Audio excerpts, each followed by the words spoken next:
Бала бойындағы жақсылы жаманды қасиеттерін байқаса, қазақ оны ең бірінші әке мен ата тәрбиесінен көреді, тегіне тартқан дейді. Әкесі сондай адам еді, атасы жақсы адам, көргенді бала деп ер адам тәрбиесін ауызға алады. Өйткені әкесінің баласынан қалдырған ең үлкен мұрасы оның жақсы тәрбиесі. Ал әке мектебінен өткен бала сол мұраға қиянат жасамауға тырысқан.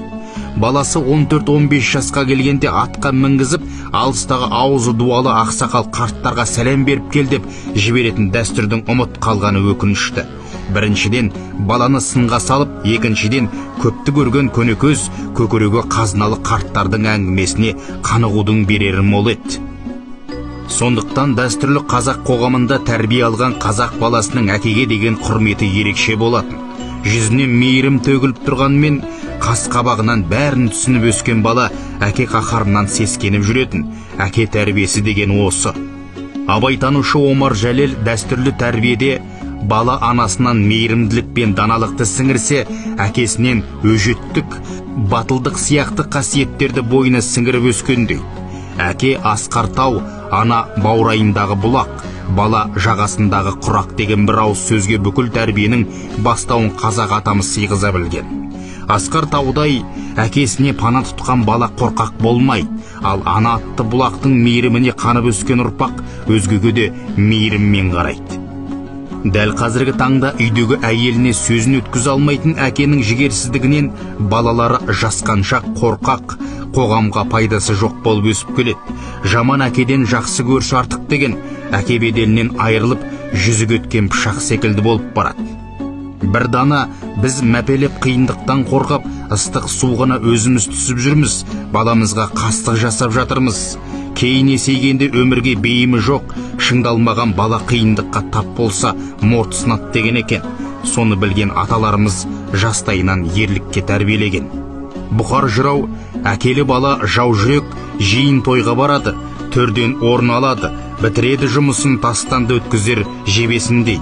Өзіне қорған болған әкесінің арқасында алшаң басып, бар шаруасын бітіріп, алдына кездескен кез келген қорғанды бұзуға дайын болады.